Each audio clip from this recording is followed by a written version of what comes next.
અત્યારે હું જે બાયપાસ બની રહ્યો છે, જે અંજારથી જે ભારે હેવી વાહનો ભુજ બાજુથી આવતા હોય અથવા તો ગાંધીધામથી જેમને ભુજ બાજુ જવા હોય, જે હાજીપીર સાઈડ મીઠું ભરવા કે અલગ અલગ જેમનું જે કાર્ય હોય એ પ્રમાણે જતા હોય, અત્યારે એના માટે એક રસ્તો ડાયવર્જન બનાવવા કહી શકાય કે એક રસ્તો અત્યારે બનાવવામાં આવ્યો છે. પરંતુ એ રસ્તાની અમે જ્યારે હકીકત જાણવા આવ્યા, અત્યારે આપણે નાગલ પરથી ઉપર જે રસ્તો બનાવવામાં આવી રહ્યો છે ત્યાં અનેક ટાઈમથી અંજારમાં અકસ્માતો થતા હતા. એના કારણે અંજારમાં અત્યારે ભારે વાહનો ઉપર પ્રતિબંધ લગાડવામાં આવ્યો છે દિવસ દરમિયાન. એના કારણે અત્યારે અનેક વાહનો જે બીમાસર થઈને જતા હતા, એમાં પણ અત્યારે મોડોદરમાં પણ ટૂંક સમય પહેલા એક અકસ્માત થયો હતો અને એક યુવાનનો ભોગ લેવાયો હતો. અત્યારે તમે જોઈ શકો છો ઈ રસ્તાની શું પરિસ્થિતિ છે. વાહન અત્યારે અહીંયાથી ક્યારે વાહન ધમધમશે એના માટે અમે થોડોક પ્રયાસ કર્યો જાણવાનો, ત્યારે જાણવા મળ્યું કે અત્યારે તો અહીંયા તમે જોઈ શકો છો આખી એક વાડી અત્યારે ચાલી રહી છે અને જમીનનું સંપાદનનું કામ ક્યાં પહોંચ્યું, કેવી રીતની કાર્ય પદ્ધતિ ચાલી રહી છે વહીવટી તંત્ર દ્વારા. અત્યારે રવિભાઈ આહિર છે, તેમના પાસે જાણશું. રવિભાઈ, ખાસ કરી અહીંયા આવ્યા તો સરપ્રાઈઝ જેવો માહોલ છે, શું કહેશો?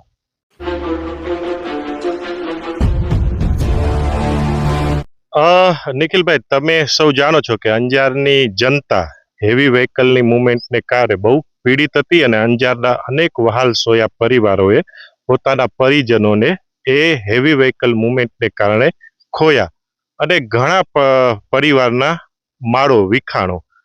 ત્યારબાદ આપણે અંજારની જનતાના સહયોગથી એક જન આંદોલન શરૂ થયું અને જેનું પરિણામ એ આવ્યું કે જે તે સમયે કલેક્ટરશ્રીએ એક નોટિફિકેશન ઇસ્યુ કર્યું અને સ્પષ્ટતા સાથેનું નોટિફિકેશન ઇસ્યુ કર્યું કે ભાઈ અહીંયાથી અંજારમાંથી સંપૂર્ણ ભારે વાહનોની દિવસ દરમિયાન પ્રતિબંધિત મૂવમેન્ટને કરવામાં આવે છે. એ પછી તંત્ર થોડું જાગૃત થયું અને તંત્રએ આ જે સિનુગ્રાથી કરી અને આપણા સાપેડા સુધીનો જે બાયપાસ રોડ છે એ બાયપાસને 4 લેન કરવાનું ટીએસ આપ્યું. એમનું ટેન્ડર અલોટ થઈ ગયું અને જમીન સંપાદિતનો એક જે એ લોકોની પ્રણાલી હોય છે, એ લોકોના નિયમ હોય છે, એ પ્રમાણે જમીન સંપાદિત કરવા માટેની કાર્યવાહી એ લોકોએ હાથ ધરી. પરંતુ અત્યારે આપણે જે સ્થાનિકે ઊભા છીએ, આ જે તે સમયે આ રોડ 2 લેન વર્ષો પહેલા ઓલરેડી મંજૂર થઈ ગયેલો છે.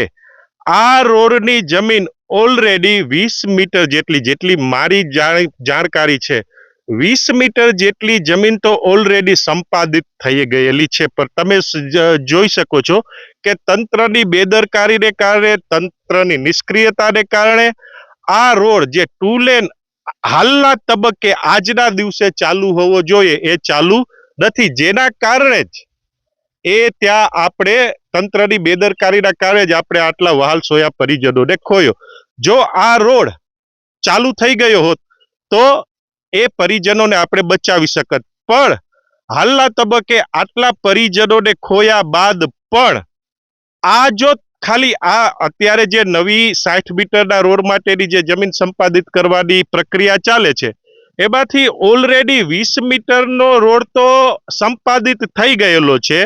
જો આ બધા દબાણો દૂર કરવામાં આવે, આમ તો સરકાર યશ લેતી હોય છે નાના નાના ગરીબ ખેડૂતોના ઝૂંપડાઓ ઉખેડીને બુલડોઝર પ્રણાલી મુજબ, પણ જે રોડની જમીન દબાવીને બેઠા છે, જે રોડની આડસ પોતાના વાડા ઊભા કરીને બેઠા છે, તો શું તંત્રને આ ગંભીર સમસ્યાનું તાત્કાલિક નિરાકરણ લઈ આવવા એનામાં શું એટલું નૈતિક સાહસ નથી કે આ જે દબાણો છે આ દબાણોને દૂર કરી અને ટેમ્પરરી આ 2 લેન રોડને જો આપણે ખુલ્લો કરવામાં, જે ઓલરેડી સંપાદિત થઈ ગયેલી જમીનો છે વર્ષો પહેલા, જો આ જમીનો ખુલ્લી કરી અને અહીંયાથી ટેમ્પરરી કામ ચલાવ રોડ જો ચાલુ કરવામાં આવે તો અત્યારે જે ટ્રાન્સપોર્ટર મિત્રો આમ તો અંજારની જનતાની સામે ખુલ્લી છાતી અને મૂછોના વટ દઈ અને ઊભા રહેતા હોય છે, પણ જ્યારે તંત્રને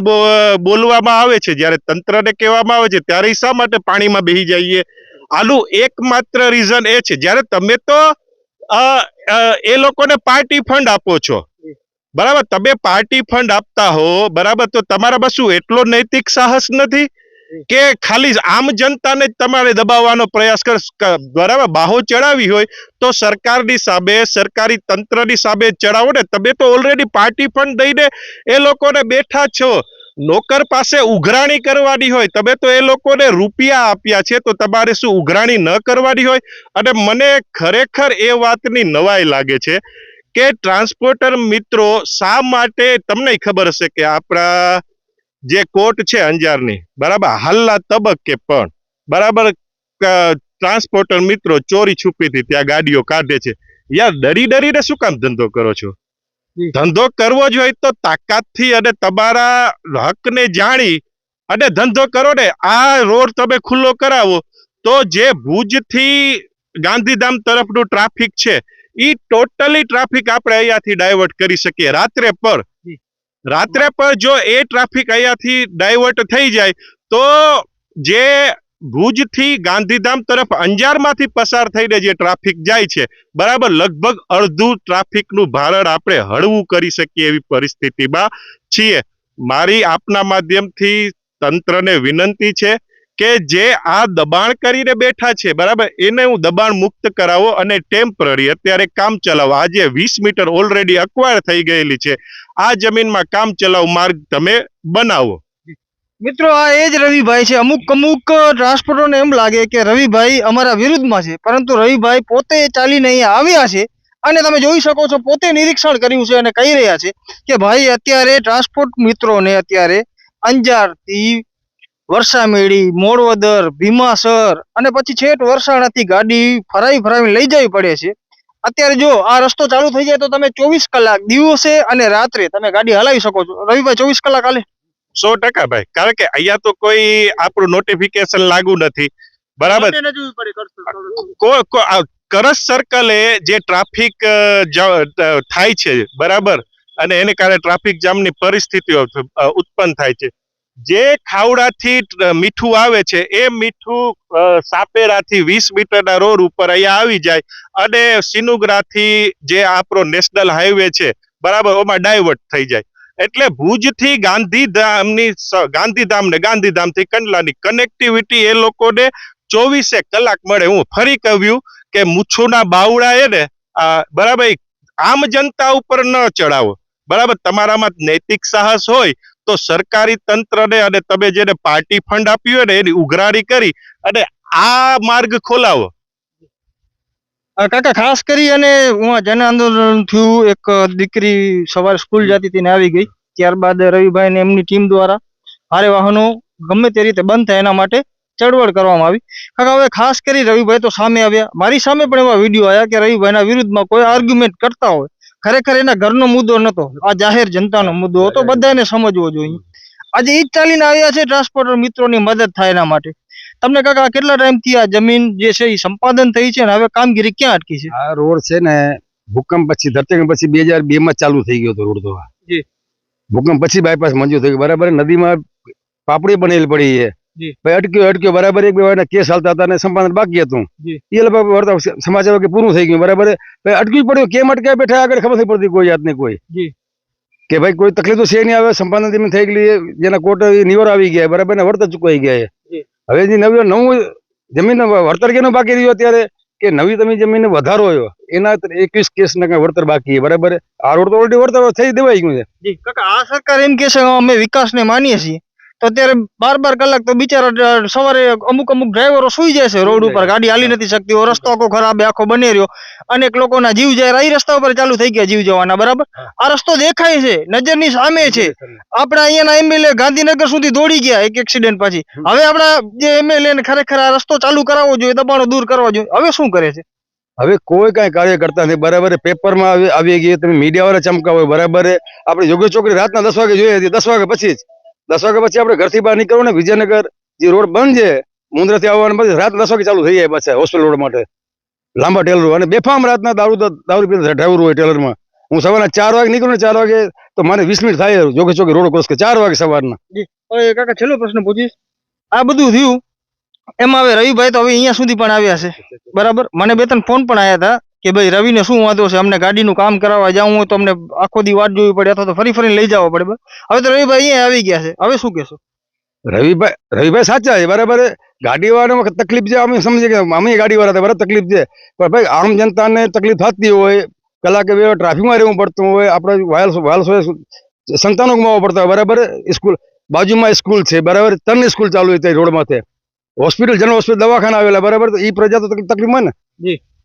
તો તમારે વિકલ્પ છે જ રોડનો બરાબર, તો ચાલુ કરો તમે રોડાને. જી. કાચો રોડ બનાવો હમણાં તમે બરાબર, મેટલ નાખીને કે ગાડી હાલતું ચાલુ થઈ જાય તમારે એક જોડ.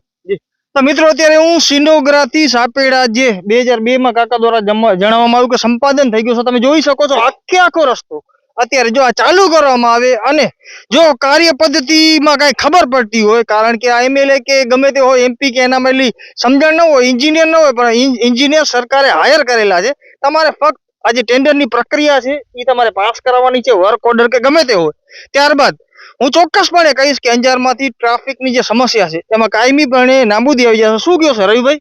ભાઈ તમે અત્યારે જે ટેન્ડરની વાત કરી ને, ઓલરેડી બરાબર 60 કરોડનું ટેન્ડર બહાર પાડી દેવામાં આવ્યું છે. 51 કરોડ જમીન સંપાદિત પેટે પર સરકારશ્રી દ્વારા મંજૂર કરવામાં આવેલ છે. ટોટલ